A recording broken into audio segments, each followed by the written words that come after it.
ఓం శ్రీ గురుభ్యో నమ. ఓం శ్రీ మాత్రే నమ. జూన్ 1వ తారీఖు నుంచి 10వ తారీఖు వరకు కూడా మేషాది ద్వాదశ రాశుల యొక్క ఫలితాలు ఏ విధంగా ఉండబోతున్నాయి తెలుసుకునే ముందు ఏ గ్రహాలు ఏ రాశుల్లో సంచరిస్తున్నాయో తెలుసుకుందాం. జూన్ 2వ తారీఖు నుంచి దేవగురువైన బృహస్పతి మిథున రాశి నుంచి కర్కాటక రాశిలోకి సంచారం చేయటం, మేషంలో కుజుడు, వృషభంలో రవి, మిథునంలో బుధుడి యొక్క సంచారం, శుక్రుడు 8వ తారీఖు వరకు కూడా మిథున రాశిలోను, 9, 10 తారీఖుల్లో కర్కాటక రాశిలో సంచారం చేయడం జరుగుతుంది.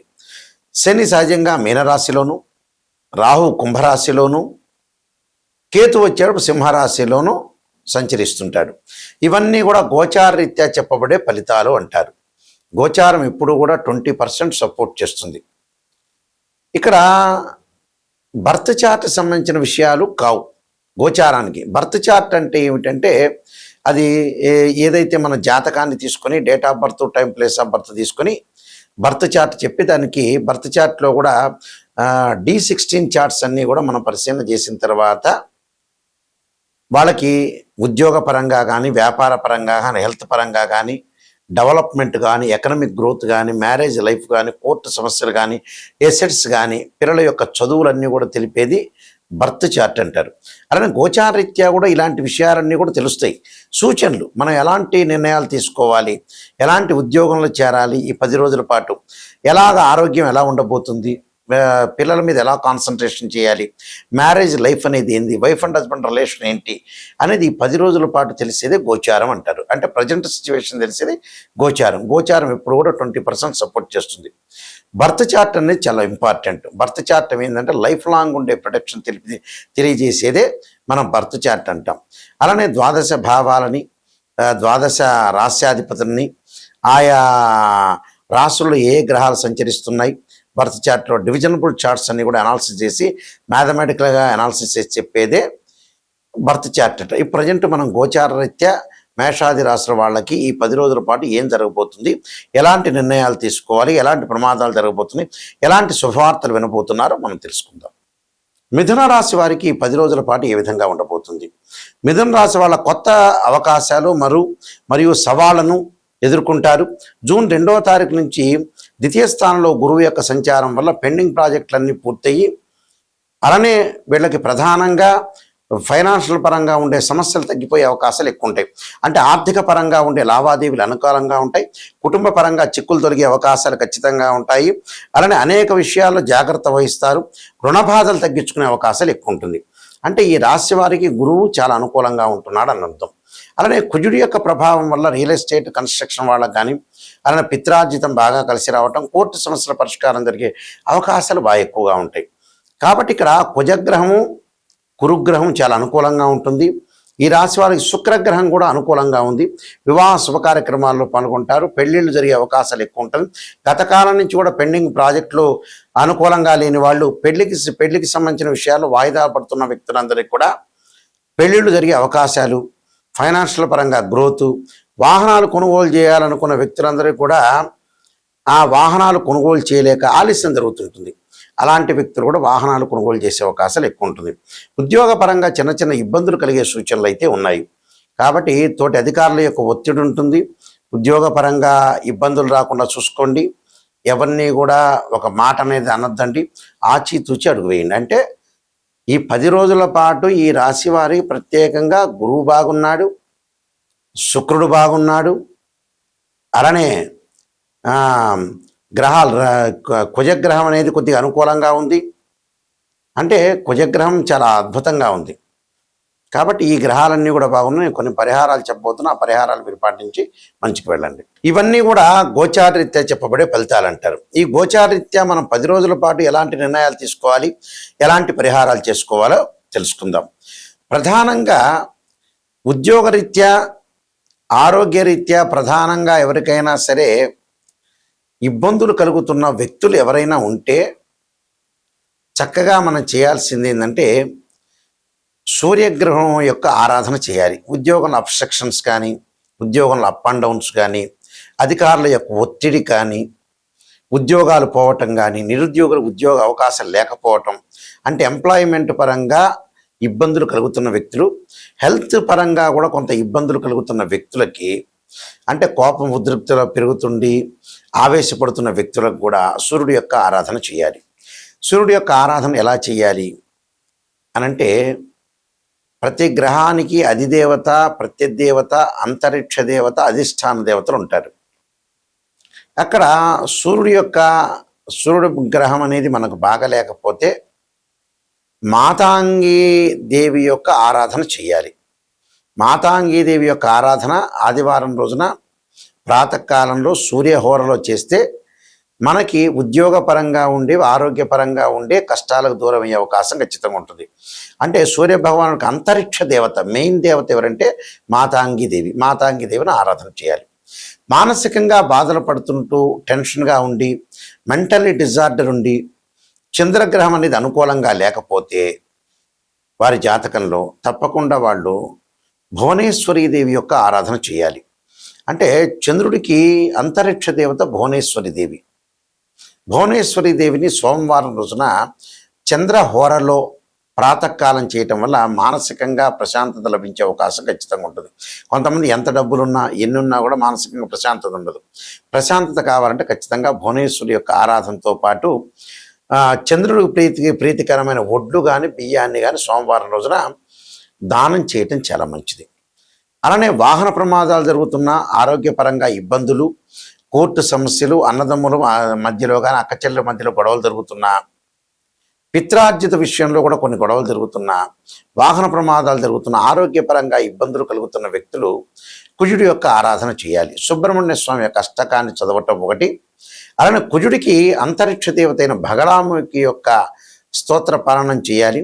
అది దేవాలయంలో కూర్చొని చక్కగా మంగళవారం రోజున ప్రాతకాలంలో చేయడం చాలా మంచిది. వాళ్ళ ప్రాతకాలం కుదరకపోతే ప్రదోషకాల సమయంలో కూడా చక్కగా స్నానం చేసి భగడాముఖి యొక్క స్తోత్ర పాలనాన్ని, సుబ్రహ్మణ్య స్వామి యొక్క అష్టకాన్ని, సుబ్రహ్మణ్య యొక్క స్తోత్రాన్ని, సుబ్రహ్మణ్య స్వామి భుజంగ స్తోత్రాన్ని కూడా చదువుతున్న వల్ల కూడా చాలా మంచి జరిగే అవకాశాలు ఎక్కువ ఉంటుంది. బుద్ధి వికసించట్లేదా, వ్యాపార పరంగా అనుకూలంగా లేదా, అలానే బ్రెయిన్ మెచ్యూరిటీ వాల్యూస్ పెరగట్లేదా, వ్యాపారం కానీ ఉద్యోగపరంగా కానీ కొన్ని ఇబ్బందులు కలుగుతున్నాయా, అంటే ఏ టైంలో ఏ నిర్ణయం తీసుకోవాలి అనేది తెలుసుకోలేకపోతున్నారా, ఏ నిర్ణయాన్ని కరెక్ట్గా అమలు చేయలేకపోతున్నారా, ప్రణాళికాబద్ధంగా మీరు చేయలేకపోతున్న వ్యక్తులు బుధుడి యొక్క ఆరాధన చేయాలి. అంటే బుధుడి యొక్క ఆరాధన చేయటం వల్ల మనకు ఖచ్చితంగా మంచి జరిగే అవకాశాలు ఎక్కువగా ఉంటాయి. కాబట్టి తప్పకుండా బుధుడి యొక్క ఆరాధన చేయాలి. చేయటం వల్ల మంచి జరిగే అవకాశాలు ఖచ్చితంగా ఉంటాయి. లలితాదేవి యొక్క స్తోత్ర పాలనం చేయాలి. లలితా అమ్మవారిని భక్తి శ్రద్ధలతో కొలవాలి. విష్ణు సహస్ర పాలనం చేయటం వల్ల కూడా చాలా మంచి జరిగే అవకాశం ఉంది.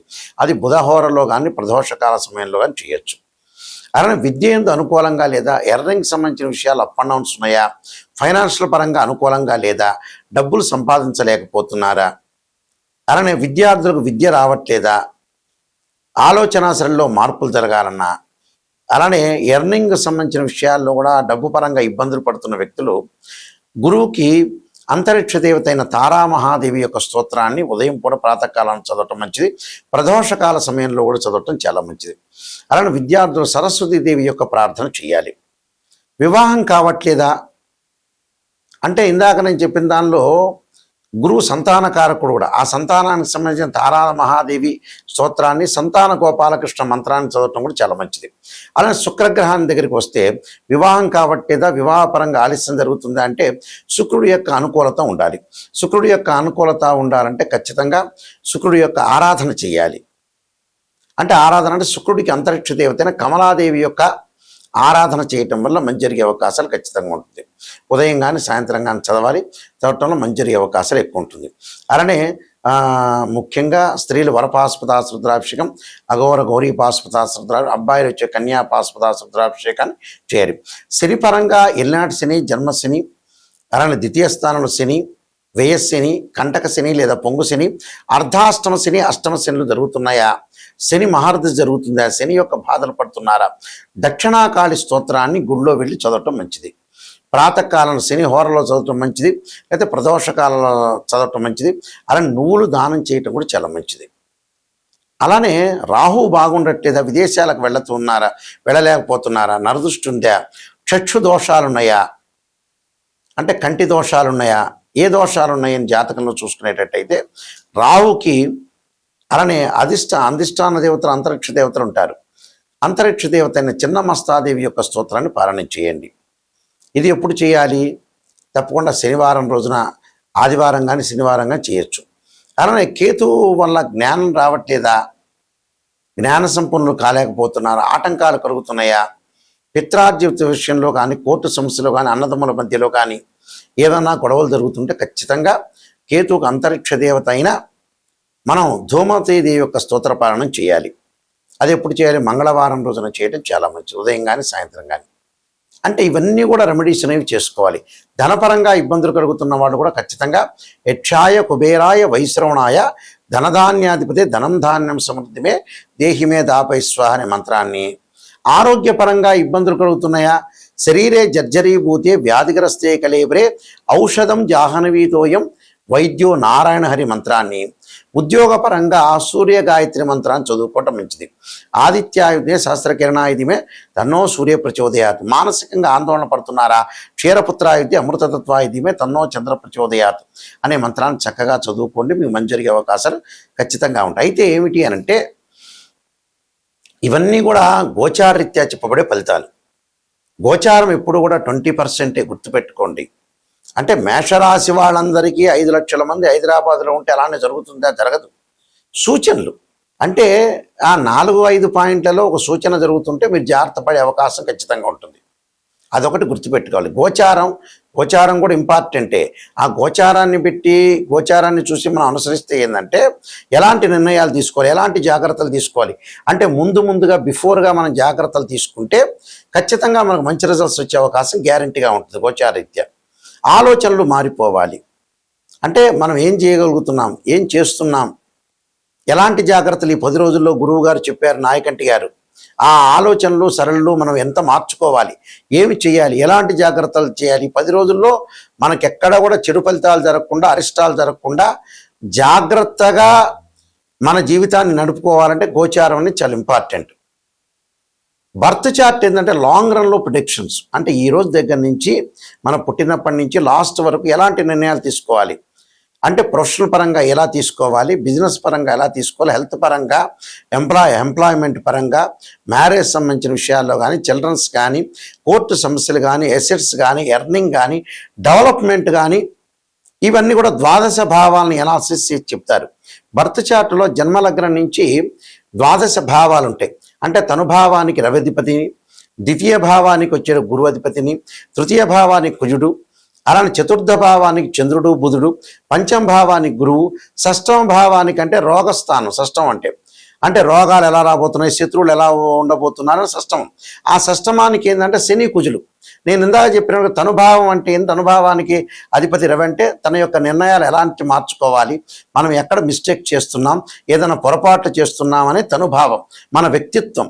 ద్వితీయ భావం వచ్చే ధన వాక్కు స్థానం, అంటే కుటుంబ స్థానం. ధనం ఎలా సంపాదించగలుగుతాం, మన వాక్కు వల్ల ఎదుటివాడి వల్ల నిష్ఠూరం జరుగుతుందా, వాడు మనకు దూరం అవుతాడా, వాడి అలాంటి విషయాల వల్ల కూడా గ్రాస్పింగ్ పవర్ ఉంది కదా అని ఎక్కువ మాట్లాడితే కూడా ప్రాబ్లమ్స్ వస్తుంటాయి. కుటుంబ పరంగా, ఫ్యామిలీ పరంగా ఎలా ఉండబోతుంది. తృతీయ స్థానం మన సోదర స్థానం అంటాం, అంటే సోదరులతో ఎలా ఉండబోతున్నాం. చతుర్థ భావం తల్లి యొక్క ఆరోగ్యం, తల్లి సంబంధించిన విషయాలు, ప్రాథమిక విద్య, చంద్రుడు బుధుడు. అలానే పంచమ భావం గురువు, సంతానం కలగలేకపోతుందా, కలుగుతుందా, సంతాన పరంగా ఎలాంటి నిర్ణయాలు తీసుకోవాలి. షష్టమ భావం శని కుజులు. అలానే సప్తమ భావం శుక్రుడు, అంటే వివాహం ఎలా ఉండబోతుంది, ఎప్పుడు అవుతుంది. అష్టమ భావం వచ్చేటప్పటికల్లా శని. అలానే నవమ భావం గురువు, అంటే గురువు రవి, అంటే పితృభావం అంటారు, పితృకారకుడు రవి అంటారు. అంటే తండ్రి సంబంధించిన సంబంధ బాంధవ్యాలు ఎలా ఉంటుంది, తండ్రి యొక్క ఆరోగ్యం, మన డెవలప్మెంట్. దశమ భావం వృత్తి స్థానం, అంటే రవి బుధ గురు శనులు, ఈ 4 గ్రహాలు ఎలా ఉన్నాయి. లాభస్థానం గురువు, వ్యయస్థానం శని. ఎంత డబ్బులు వచ్చినా ఖర్చు పెట్టడం ఏంటి అంటే ద్వాదశ భావాలు, దానిలో ఉండే రాస్యాధిపతి, ఆ గడిలో ఉన్న గ్రహం. అంటే భావాధిపతి అంటే ఏమిటి, ఇంటి ఓనరు. రాస్యాధిపతి అంటే ఆ రాస్యానికి సంబంధించిన అధిపతులు ఎవరంటే ఆయన బిల్డరు. అక్కడ గ్రహం ఏదే రాశుల్లో గ్రహం ఉందో దాన్ని టెనెంట్ అంటారు, అద్దెకున్న వ్యక్తి అని అర్థం. అలానే 16 డివిజనబుల్ చార్ట్ చూసి ఒక అబ్బాయికి వివాహం కావట్లేదా, ఒక అమ్మాయికి వివాహం కావట్లేదంటే రాశిచక్రము, నవాంశము, భావచక్రము, దశలు, అంతర్దశలు. వృత్తిపరంగా ఎలా ఉండబోతుంది అని అంటే D10 చార్ట్ చూడాలి. దశమాంశ చక్రం అంటారు. అంటే రాశిచక్రము, భావచక్రము, దశమ చక్రము, దశాధిపతులు. అలానే సంతానం కలుగుతుందా కలగలేదంటే రాశిచక్రము, సప్తమాంశము, భావచక్రము, దశలు, అంతర్దశలు. అంటే ఇలా 16 డివిజనబుల్ చార్ట్ చూసి మ్యాథమెటికల్గా క్యాలిక్యులేషన్ వేసి ఉచ్చస్థానంలో ఉన్నారా, నీచ స్థానాల్లో ఉన్నారా, గ్రహాలు ఎన్ని డిగ్రీల్లో ఉన్నారు, ఎంత పొజిషన్ ఉంది అని నిజం తెలుసుకోవాలి. చాలామంది కూడా ఈ మధ్యన ఏంటంటే నెగిటివ్ అంటున్నారు. నెగిటివ్లోంచి పాజిటివ్ వచ్చేది. ఫార్ములా నెంబర్ 1, జీవితంలో పాజిటివ్ కంటే కూడా నెగిటివ్ తెలుసుకోవాలి. ఆ ఫార్ములా నెంబర్ 1లో ఎప్పుడు కూడా నెగిటివ్ తెలుసుకుంటే దాన్ని మనం పాజిటివ్ చేసుకోవటం ఎలా? ఫార్ములా నెంబర్ 2, అసత్య ధోరణిలో ఉండకూడదు, సత్య ధోరణిలో ఉండాలి. ఒక ఆస్ట్రాలజర్ని అప్రోచ్ అయినప్పుడు నిజం తెలుసుకోవాలి. ఆ నిజం తెలుసుకుంటేనే మనకు మంచి జరిగే అవకాశం ఖచ్చితంగా ఉంటుంది. నిజం తెలుసుకోలేదనుకోండి, ఆస్ట్రాలజర్ ఏం చేయలేరు, మీరే నష్టపోతారు. మిమ్మల్ని మీరు మోసం చేసుకున్న వ్యక్తులు అవుతారు. ఇలాంటి విషయాలన్నీ కూడా తెలుసుకోండి. నాయకంటి గారికి ఫోన్ చేసేవాళ్ళు ఎవరైనా సరే నిజంగా ఆయన ద్వారా బాగుపడాలి, నిజంగా నెగిటివ్ తెలుసుకోవాలి, పాజిటివ్ తెలుసుకోవాలి, నెగిటివ్ ద్వారా నన్ను పాజిటివ్లోకి వెళ్ళాలి అని ఆలోచన చేసే వాళ్ళందరూ నా నెంబర్కి కాంటాక్ట్ చేయండి. మా వెబ్సైట్ www.nayakanti.com, www.nayakanti.in. నేను కాలసర్పయోగము, కాలసర్పయోగ చంద్రిక, రాహుకేతులు, ఛాయాగ్రహాలు, అలానే బృహత్ పరిహార సింధు, జాతక చంద్రిక, వివాహ మార్తాండము, స్వప్నశాస్త్ర ఫలదీపిక, సర్వదేవతా గోత్రములు పార్ట్ 1, పార్ట్ 2, పుత్రగణపతి వ్రతము, ప్రొడక్షన్ ఆఫ్ ఆస్ట్రాలజీ, అలా నవగ్రహ దోషాలకి 12 మహావిద్యుల యొక్క స్తోత్రాలు, అమ్మవారి యొక్క పారాయణాలు, ఇలాంటి నెంబర్ ఆఫ్ ఆస్ట్రాలజీ బుక్స్ రైటర్ని నేను. అలానే ఈ పుస్తకాలన్నీ కూడా రాజమండ్రి మోహన్ పబ్లికేషన్ వాళ్ళ దగ్గర దొరుకుతాయి. మా దగ్గర కూడా ఈ పుస్తకాలన్నీ కూడా లభ్యమవుతాయి. కాబట్టి ఖచ్చితంగా మీరు జాతకాన్ని నిజం తెలుసుకోండి. నిజం తెలుసుకొని ముందుకు వెళ్ళండి. వెళ్ళటం వల్లనే మీకు మంచి లాభాలు కలిగే అవకాశాలు ఖచ్చితంగా ఉంటాయి. ఆ స్క్రీన్ మీద స్క్రోలింగ్ అవుతున్న నెంబర్ ఉంటుంది. ఆ నెంబర్ నాకే డైరెక్ట్గా వస్తుంది. మీరు మీ అందరికీ కూడా శ్రీ పరమేశ్వరుడి యొక్క కరుణాకటాక్షము, పరమేశ్వరుడి యొక్క కరుణాకటాక్షం ఉండాలని ఆశిస్తూ సర్వే జనా సుఖినో భవంతు.